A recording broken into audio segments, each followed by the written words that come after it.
meus bispos, meus padres, queridas, queridos irmãos possíveis.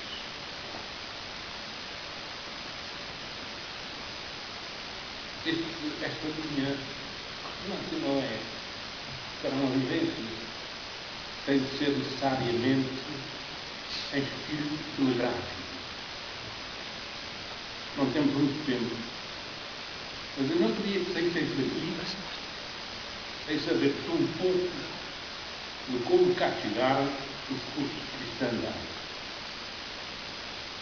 Antes, porém, de entrar na matéria, no meu olho, gostaria de agradecer aos responsáveis dos cursos de cristandade a nível do país e da diocese esta oportunidade que nos deram a nós todos, e à Igreja e aos pastores, e à sociedade civiliana, na comemoração do 50º aniversário dos cursos. É bom lembrar este acontecimento. E tem tido alguma ressonância na comunicação social, felizmente. Muito obrigado. Mas também agradecer à Antônia e eu a partilha que fizeste ontem à noite da alegria exuberante que se transpira ou se respira, e lembrar o teólogo e me preze ser, antes de mais nada, que a alegria é, entre outros, um dom do Espírito Santo. E esta palavra alegria já assumou nos lábios dos nossos oradores, nesta noite, pelo menos uma meia dúzia de vezes. É caso para dizer que a língua fala da abundância do coração. De facto, a alegria é uma das características dos cursos de cristandade. Mas antes, devo lembrar-me, é um dom do Espírito Santo. E gostaria também de nos lembrar que o Espírito Santo é que esteve no princípio dos cursos e está na essência de cada um dos cursos. Segundo o testemunho dos apóstolos, o Senhor Jesus terá dito: eu tenho de partir para o Pai, mas enviar-vos-ei quem? O Espírito Santo. E é Ele que está conosco. Ora bem, meus amigos, devo dizer-vos que foi mais ou menos numa cena de Espírito Santo que eu recolhi a primeira informação sobre os cursos de cristandade. Na década de 60, eu já era uma pessoa aqui na cidade de Angra com alguma importância. Mas importância porquê? Porque era diretor do jornal da União. Um jornal que se tinha como livre, independente e corajoso. Numa altura em que havia a censura oficial e outras coisas mais. E acontecia-me, como jornalista, de me deslocar ao continente de vez em quando. E aconteceu, e cá está que Deus muitas vezes escreve direito pelas minhas tortas. Aconteceu que entrei em contato com os chamados, então, católicos progressistas. E desses católicos progressistas, eu não posso deixar de falar num deles, porque ele está na origem, embora não saiba, da notícia que nos veio e que veio para os Açores acerca dos cursos de cristandade. Um deles era o Nuno e o Tónio Pereira. Depois o irmão João foi um que entrou nas equipas dos cursos que se fizeram cá com equipas do continente, da Diocese de Lisboa. Ora bem, uma vez entro em casa do Nuno e vejo no escritório uma pomba suspensa no ar. E muito admirado disse: isto o que é? É o Espírito Santo. Eu recebi o Espírito Santo num curso de cristandade. Recebeste o Espírito Santo num curso de cristandade? Sim, recebi o Espírito Santo num curso de cristandade. E contou-me o Nuno como é que tinha sido, mais ou menos, o curso de cristandade. Porque naquela altura, quase sempre, aqui nos Açores, nós conservávamos um certo secretismo em relação àquilo que era, na essência, no seu desenvolvimento, um curso de cristandade. Porque estas coisas, quando não se conhecem, o desconhecido, o ignoto, enfim, o oculto, despertam-lhes um certo interesse. Vim para os Açores e disse ao meu companheiro de sonhos, de tentativas, de iniciativas de renovação, o José N, sabes, há uma nova forma de apostolado na Igreja. Isto já depois de 3 anos de cursos nas dioceses do continente. Os cursos de cristandade. Ai sim, pois é. Então temos de saber isso e temos de trazer isso para cá. Acontece que os José Enes e outro homem do Pico, já hoje falou aqui 2 vezes do Pico, o Dr. António Silveira da Rosa, foram fazer um curso à Diocese de Lisboa. Vieram para os Açores, entusiasmados. Nesse mesmo verão, no fim do verão, mandaram-nos a nós 4, aqui de Angra, fazer um curso no Porto. O meu curso de cristandade, o 14º da Diocese de Lisboa.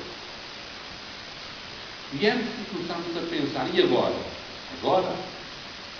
Nós estávamos, naquela altura, muito envolvidos nessa preocupação de sermos, efetivamente, a luz do mundo, o sal da terra e o fermento da massa. Enquanto luz do mundo, dedicámos-nos mais ou menos no aspecto da intelectualidade, da informação, da criação de massa crítica, massa cinzenta, como se costuma dizer. Enquanto sal da terra, tínhamos de estar em contato com a massa, para lhe dar sabor, mas mais ainda enquanto fermento, estar envolvidos na massa. E nós, as nossas massas, eram os alunos do seminário, eram algumas paróquias a que íamos pregar e pouco mais. Como é que podíamos transformar a sociedade angrense e, sobretudo, a açoriana? Porque nessa altura já tínhamos a consciência que não somos apenas uma unidade enquanto físico, mas somos também enquanto humanos, enquanto população. E não havia nessa altura a ideia de unidade. Embora a religião católica, a diocese, pudesse ser exemplo, imagem dessa sociedade. Como então transformar a sociedade? Não era modificar a sociedade, era transformar a sociedade. Ir ao cerne da própria sociedade. Como? Os cursos ensinaram-nos que só o podíamos fazer através daquilo que se chamavam as verbas. Não ir à massa, mas ir àqueles que sustentavam a massa, que influenciavam a massa, que orientavam a massa, que dominavam a massa, que enfeitiçavam a massa. As vértebras. E tu sabes dizer onde estavam as vértebras, aqui em Angra. Onde é que estão? Em São Miguel. Onde é que estão? No Faial. Sobretudo na ordem das cidades. E encontramos esta decepcionante. As massas em geral eram batizados que não frequentavam. Cristãos, católicos não se frequentavam. Eram indiferentes. Não se importavam nem com Deus, nem com Santa Maria. Alguns deles eram agnósticos, positivamente agnósticos. E creio que havia pelo menos um ou dois que se sentiam que declaravam como ateus. Ora, essa gente da administração, da indústria, do comércio, do ensino,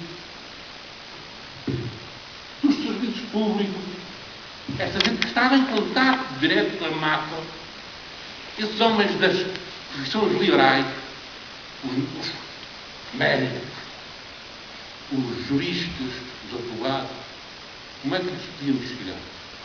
Se eles eram os tais, que queriam, na sua generalidade, saber nem de Deus, nem de Santa Maria, que não iam à missa, que toleravam os padres, mas pouco mais. E pôs-se essa grande dificuldade. Então começámos por seguir uma estratégia que também adquirimos nos cursos. Fazer-se amigo de, para fazê-lo amigo de. Ou seja, fazer-se amigo de A, para que A seja amigo de Jesus ou Cristo, como vulgarmente diz, está um divulgado, mas desculpa que eu preciso o nome dele, é ele. E assim foi. Começámos a fazer-nos amigos de. O Enes e eu começámos a fazer-nos amigos de. E há coisas engraçadíssimas, não das tais vivências. Para nos fazermos amigos de, um certo senhor que importava trazer à viva força, porque era um homem efetivamente de uma influência extraordinária sobre os mais do quem contratava e concretava com muito. Nós fizemos, imaginem, jogadores de bola. E mais ainda, eu cheguei a fazer esqui aquático na Baía de São Lourenço, onde esse tal senhor foi num barco da Creio. Mas calcularam a fazer esqui aquático às vezes que no mar. Mas foi a maneira de trazer a um curso de cristandade. Foi a maneira de fazer um enfeitiçado pela pessoa do Senhor Jesus. Bem, então fazíamos também esse género, ou seja, aproximação para a amizade. Mas havia outra coisa que foi fundamental e que vós, meus irmãos portuguistas e irmãs, conheceis muito bem. A intendência. Há pouco saiu daqui e disse que se fosse embora. E uma dos primeiros cursos. A intendência. E do primeiro secretariado. A intendência. E qual era a nossa intendência? Era a falta de oração. Mas não era só, nem era sequer, principalmente a oração. A intendência que eu, como diretor espiritual, procurava incutir nos outros, era essa. Vocês que têm uma profissão, vocês que estão em contato com os outros, vocês que estão a servir os outros, sejam perfeitos no exercício da vossa profissão. Isso vai-vos custar imenso. Mas é para saberem que ser cristão custa bastante. Era a intendência. Ser perfeito, ser íntegro, ser total, ser todo, morrer se necessário, para que, no serviço ao outro, a coisa fosse bem feita. Porque era como fazê-lo à pessoa do Senhor Jesus, do nosso próprio. Primeira coisa. Primeira intendência. Segunda intendência. O sacrifício. O jejum. A experiência que estou-me a lembrar agora de uma, não materiais, como o Deus, mas é verdade. Havia um senhor que tinha sido indicado para nos fazer amigo dele. Era uma pessoa muito importante. E eu também, como tinha aquela relativa importância de ser diretor do jornal, era convidado para as cerimónias do governo. E um dia, houve uma cerimónia do governo, para que eu fui convidado, e o senhor era dos tais obrigatoriamente convidos, o senhor governador civil. Eu sabia que o ia encontrar. Eu estava em intendência para com ele. E então cheguei a isto, meus amigos. Um silício que a irmã Maria de Jesus, a hora da rua, me tinha oferecido uns tempos antes, fui de silício para esta, todo a fraude, todo o bem-espírito, para esta recepção do governo civil. Mas como tinha a intenção de me aproximar do outro, porque era dele que me queria fazer amigo, aconteceu que na dada altura fomos conversar sozinhos com uma sala, sentámos ao lado um do outro.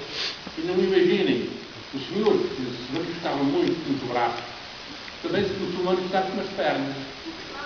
E uma dada altura eu comecei a sentir a pancada dele no lugar onde estava o filho, na perna. Calculem. Mas o senhor veio a um curso. O senhor era dos tais que se declarava ateu. Mas ele nunca mais se esqueceu do curso. Estou convencido que assim contou.